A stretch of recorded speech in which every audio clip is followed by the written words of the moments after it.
त्याच्यामध्ये इंद्रियावर विजय कुणी मिळवला मला जर तुम्ही विचारलं तर त्याच्यामध्ये अग्रगण्य नाव सांगता येईल आपल्याला, भगवान बाबा. हा, भगवान बाबानं कशावर विजय मिळवला हे जर विचारलं तर कशावर मिळवला? बोला बोला बोला. इंद्रियावर. कशावरून? शब्द सहन नाही झाले, अंगच कापून, इंद्रिय कापून टाकलं.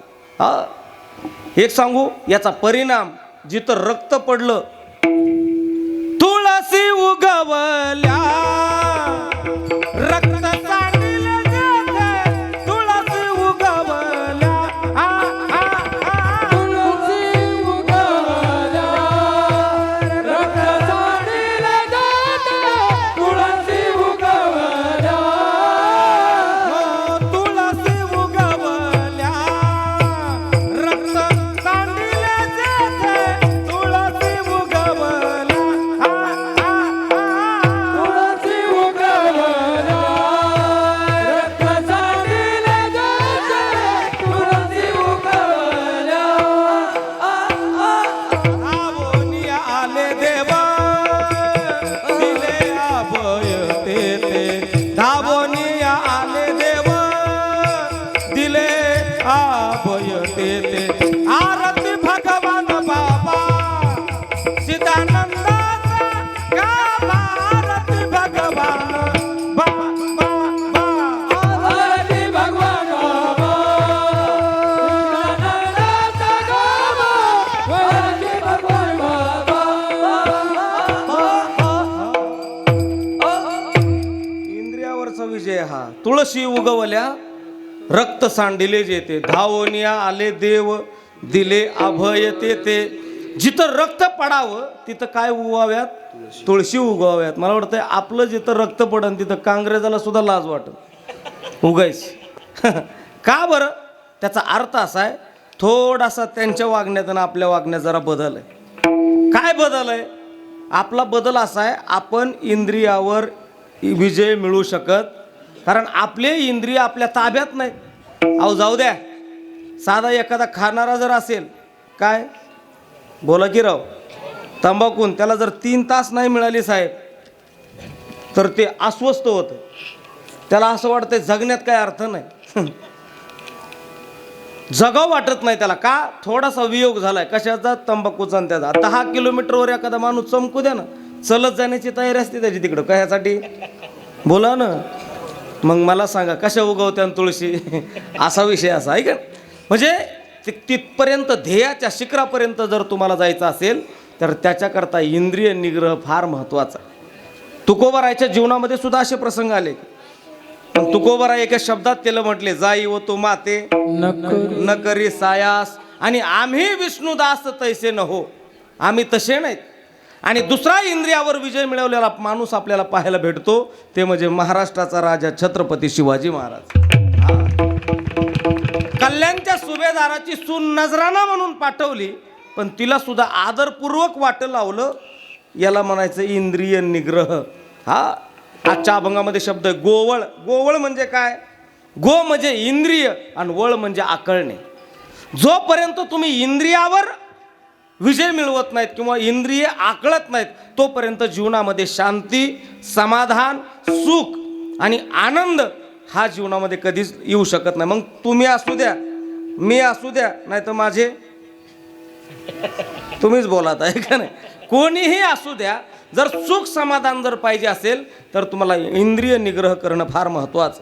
हा, पण अगोदर जे होतात त्याला म्हणायचं भाविक. काय म्हणायचं त्याला? हा, इंद्रिय निग्रह करण्याकरता त्याला काय लागतो? बोला ना. भाविक लागतो, भाविक.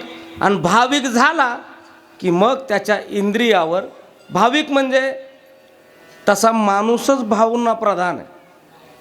देख मनुष्य जात सखळ, ज्ञानोबराय म्हणतात, स्वभावताची भजनशील. माणूस उपजताच भाविक आहे.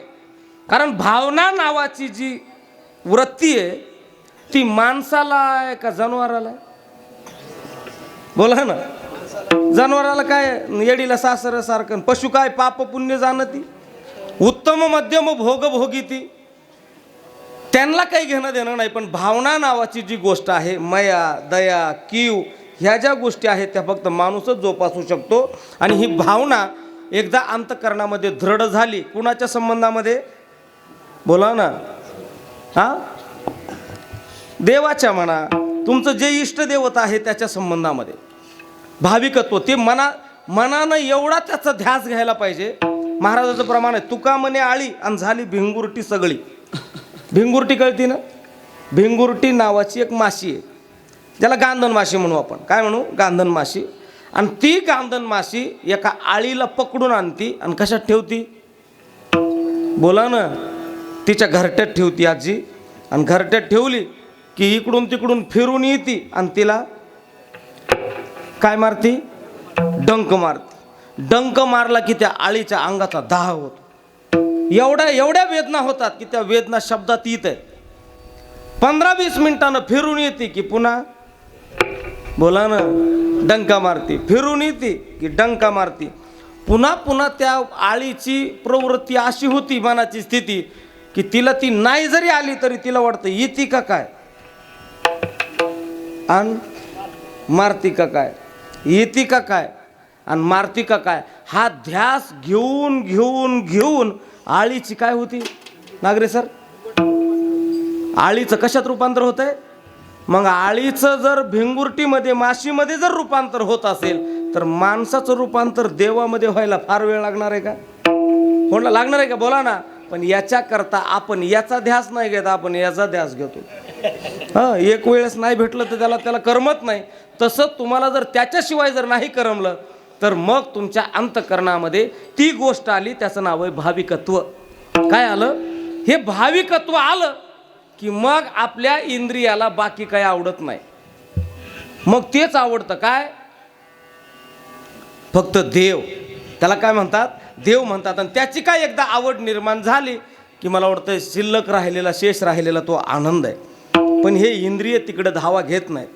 नाही धावा घेत मन, नाही धावा घेत मन, नाही धावा घेत मन, नाही धावा घेत मन. इंद्रियाचे समाधान, इंद्रियाचे समाधान, नाही धावा घेत मन, नाही धावा घेत मन. इंद्रियाचे समाधान, इंद्रियाचे समाधान, नाही धावा घेत मन, नाही धावा घेत मन. तिकडे धावा घेत नाही पण इकडं धावा घेतोय. जे बघा ना, जे पाहायचंय ते पाहत नाही, जे नाही पाहायचं ते पाहिल्याशिवाय राहत नाही, त्याचं नाव डोळा आहे. जे करायचं नाही ते करायला लावतंय आणि जे करायला पाहिजे ते करायला लावत नाही, त्याचं नाव मन आहे. एवढं मन विचित्र आहे. हे इंद्रिय, ही जीभ तुम्हाला म्हणलं ना, नुसती बोलायलाच लासर आहे, याच्यात विशेष नाही. बोला ना, याला सुद्धा लय लाच. थोडंसं काही कमी जास्त पडू द्या, घरामध्ये कर्कसात झाला म्हणायचं. हा, जिव्हाला चावली भोजना, जिव्हाला चावली भोजन, रथ शर्करा पकवाना,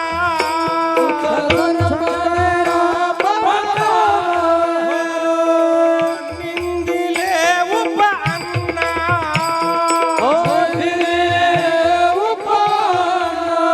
तेने पावला मुखबंधना, मुखबंधना, मुखबंधना, मुका झालो वाचा गेली, मुका झालो वाचा गेली.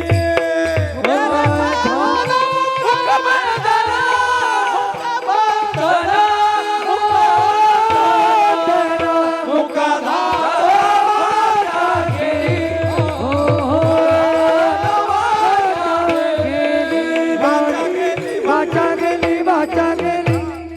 साधू संताची निंदा केली, हरिभक्ताची स्तुती नाही केली आणि तेने वाचा पंगू झाली, मुका झालो वाचा गेली. या जिभेनं ध्येयाच्या शिखरापर्यंत जाता येत नाही का लाचर आहे. आणि आज निळोवरायचं म्हणणं आहे, तुम्ही याच्यावर थोडंसं जरा आवर घाला. भाविकत्व आलं की इंद्रियाचा निग्रह होतो आणि इंद्रियाचा निग्रह झाला की ज्याच्या जे इष्ट साध्य जे आहे त्याच्याबद्दल काय निर्माण होतो, विश्वास निर्माण होतो. आणि विश्वास निर्माण झाला की ही जी आहे हिला काय म्हणतात, बुद्धी. हा, या तीन गोष्टी झाल्या का कोणत्या, भाविकत्व, गोवळत्व आणि विश्वासत्व. विश्वास, गोवळ आणि भाविक या तीन गोष्टी एका जाग्यावर आल्या की ह्या बुद्धीतली जी मलिनता आहे ही बाहेर जात असती. आणि मग ती बुद्धी कशी होती, अभंगाचं दुसरं चरण. त्याने स्थिरावली बुद्धी, त्याने स्थिरावली बुद्धी, त्याने स्थिरावली बुद्धी, त्याने स्थिरावली बुद्धी, तेरे स्थिरावली बुद्धी, तेरे स्थिरावली बुद्धी, स्थिरावली बुद्धी, तेरे स्थिरावली बुद्धी. निश्चला झाली हरीच्या पदी, निश्चला झाली हरीच्या पदी, त्याने स्थिरावली बुद्धी, त्याने स्थिरावली बुद्धी.